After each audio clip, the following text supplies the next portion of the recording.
Solo student कैसे आप लोग, उम्मीद है आप लोग अच्छे होंगे और आप लोग की तैयारी भी अच्छी चल रही है। तो चलिए आज का क्लास शुरू करते हैं मोस्ट इंपोर्टेंट क्वेश्चन के साथ, जो कि आज का हमारा जो क्लास होने वाला है बहुत इंपॉर्टेंट होने वाला है। तो चलिए क्लास को शुरू करते हैं। और ये क्लास जो है हमारा कौन सा क्लास होने वाला है, तो फोर्थ क्लास होने वाला है, जो कि आप सबके लिए एग्जाम के लिए बहुत ही जरूरी है। हमारा कौन सा एग्जाम चल रहा है, तो बी एस एस सी जो कि इंटर लेवल पे है। ठीक है, क्या है, इंटर लेवल पे, ये आप सबको ध्यान देना होगा। और कितना पोस्ट है इसका, तो आप सबको इसका 23,000 प्लस 23,000 से भी ज़्यादा इसमें पोस्ट है, ये आप सबको ध्यान देना होगा। और जो लोग इसका फॉर्म भरे होंगे, फॉर्म फिल किए होंगे, उनके लिए सबसे ज़्यादा मैं बता देना चाहता हूँ। उनके लिए, अगर आप जो कि बिहार एसएससी की एग्जाम की तैयारी कर रहे हो, तो आपको जीके जीएस 100% जो है कंप्लीट होना बहुत ही जरूरी है। तभी आप जो है जो कि बिहार एसएससी का आप एग्जाम निकाल पाओगे, नहीं तो अदरवाइज आपको थोड़ा दिक्कत होगा, परेशानी होगा। ठीक है, तो चलिए यहाँ पे हम आपको अपना जो है फोर्थ क्लास स्टार्ट करते हैं। जो लोग पहला दूसरा तीसरा क्लास यूज नहीं देखे होंगे, तो आप हमारे चैनल पे जाकर वहाँ पे प्लेलिस्ट है बिहार एसएससी करके, बिहार एसएससी इंटर लेवल पर, जो कि आपको मिल जाएगा। ठीक है, वहां से आप पूरा क्लास कर लेंगे। ठीक है, तो चलिए यहाँ पे क्लास को शुरू करते हैं विदाउट टाइम वेस्ट किए हुए।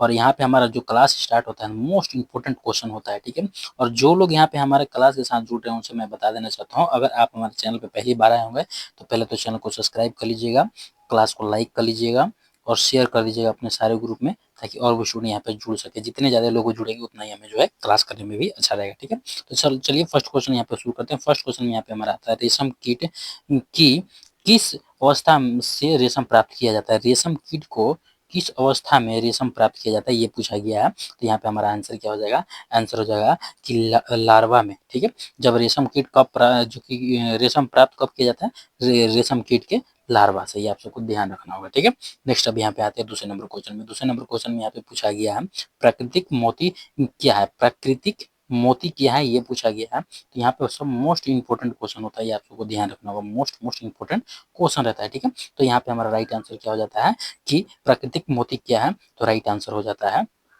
कि एक अनमोल, जो कि मोलक्स। ठीक है, एक मोलक्स होता है। ठीक है, ये आप सबको ध्यान रखना होगा, मोस्ट इंपोर्टेंट क्वेश्चन हो जाता है। ठीक है, एक मोलक्स जो होता है प्राकृतिक मोती होता है। ठीक है, चलिए नेक्स्ट अब यहाँ पे आते हैं तीसरे नंबर में।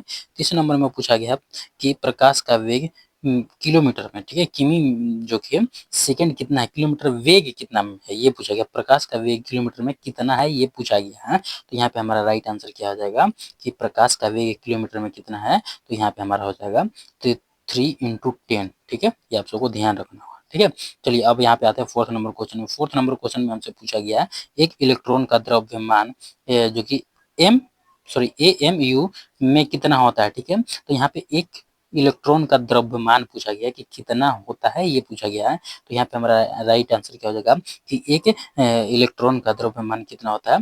तो राइट आंसर यहाँ पे देख सकते हैं 0.0005 जो कि एम्यून होता है। ठीक है, आप सबको ध्यान रखना होगा, राइट आंसर हो जाएगा यहाँ पे।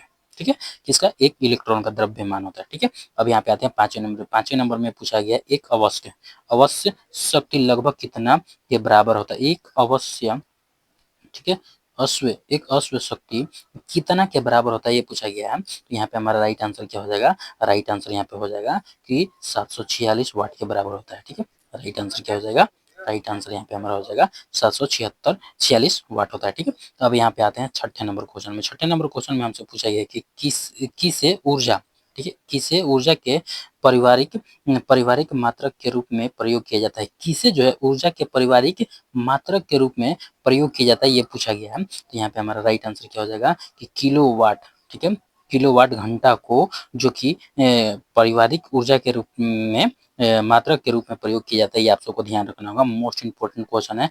और ये जो क्वेश्चन मैं आपको करा रहा हूँ 2025 और 2026 में, ये सब मोस्ट इंपोर्टेंट क्वेश्चन है। आप कोई सा भी गवर्नमेंट जॉब का, यहाँ पे कोई सी भी गवर्नमेंट जॉब का तैयारी कर रहे हो, तो उसमें आप सबको ये क्वेश्चन पूछा जा सकता है, ये मैं आप सबको 100% बता देता हूँ।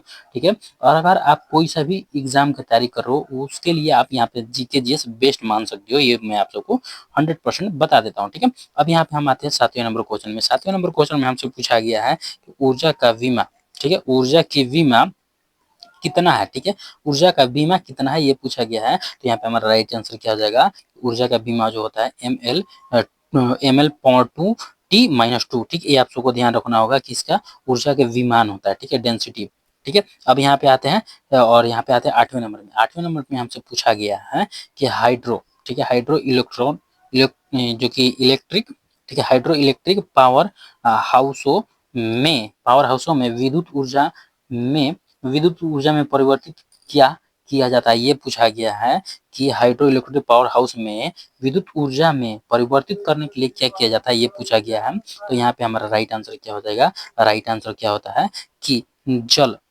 जल की स्थिति का ऊर्जा को परिवर्तित करता है, ये आप सबको ध्यान रखना होगा। राइट आंसर क्या हो जाएगा, जल की स्थिति ऊर्जा को, ठीक है।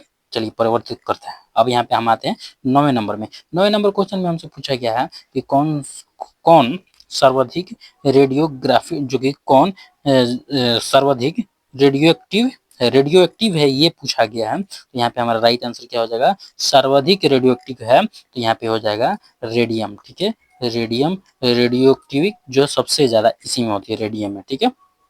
चलिए नेक्स्ट अब यहाँ पे आते हैं। यहाँ हम आते हैं 10वें नंबर क्वेश्चन में।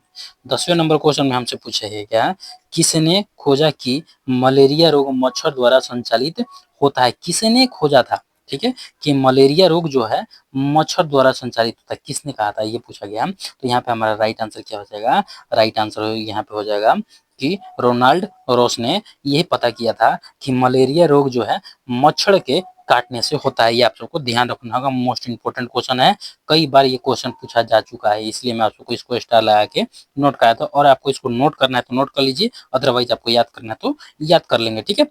चलिए अब यहाँ पे हम आते हैं 11 नंबर क्वेश्चन में। 11 नंबर क्वेश्चन में हमसे पूछा गया है कि आम का आम का खाने योग्य भाग कौन सा होता है, ये तो सबको पता है कि आम का खाने वाला भाग जो होता है कौन सा होता है। तो राइट आंसर यहाँ पे हमारा क्या होता है, मध्यवर्ती, ठीक है, क्योंकि ऊपर में तो छिलका होता है, अंदर में जो है उसका बीज होता है, तो क्या हो जाएगा मध्यवर्ती। राइट आंसर क्या हो जाएगा, बीच वाला, ठीक है। अब यहाँ पे हम आते हैं 12वें नंबर क्वेश्चन में। 12वें नंबर क्वेश्चन में हमसे पूछा गया है कि नागफली के कांटे, ठीक है, नागफली के कांटे किसका रूपांतरित रूप है, रूपांतरित रूप है किसका, नागफली के कांटे, ठीक है, किसका रूपांतरित रूप है, ये पूछा गया है। तो यहाँ पे हमारा राइट आंसर क्या हो जाएगा, राइट आंसर यहाँ पे हो जाएगा पत्ती का रूपांतरित रूप है, ये आप सबको ध्यान रखना होगा, ठीक है। अब यहाँ पे आते हैं 13 नंबर क्वेश्चन में। 13 नंबर क्वेश्चन में हमसे पूछा गया डायनेमो का आविष्कार किसने किया था।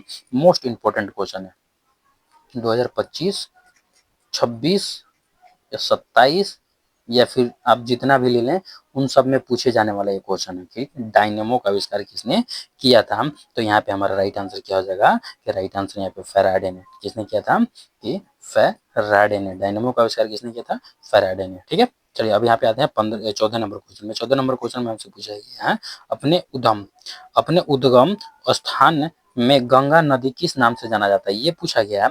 अपने उद्गम स्थान पे जहाँ से गंगा निकलती है, स्टार्ट होती है, तो वहां पे किस नाम से जाना जाता है गंगा को, ये गंगा नदी को, ये पूछा गया है। तो यहाँ पे हमारा राइट आंसर क्या हो जाएगा, राइट आंसर यहाँ पे हमारा हो जाएगा कि भागीरथी नाम से जानी जाती है जहां से गंगा निकलती है, ठीक है। अब आपको कमेंट में बताना है, कमेंट में बताना है कि गंगा कहाँ से निकलती है, ठीक है, गंगा कहाँ से निकलती है, गंगा कहाँ से निकलती है, ठीक है। आप लोग मैनेज कर लीजिएगा, ठीक है, कहाँ से निकलती है आपको कमेंट में बताना। अब यहाँ पे हम आते हैं 15 नंबर क्वेश्चन में। 15 नंबर क्वेश्चन में यहाँ पे पूछा गया कौन सी परियोजना राउरकेला स्टील जो कि राउरकेला स्टील प्लांट को बिजली प्रदान करती है, ये पूछा गया कि राउरकेला जो स्टील प्लांट है, कौन सी परियोजना जो है उस राउरकेला बिजली प्लांट को, जो कि स्टील प्लांट को बिजली प्रदान करती है, ये पूछा गया है। तो यहाँ पे हमारा राइट आंसर क्या हो जाएगा, राइट आंसर यहाँ पे हो जाएगा हीराकुंड बांध परियोजना जो है, जो कि राउरकेला स्टील प्लांट जो है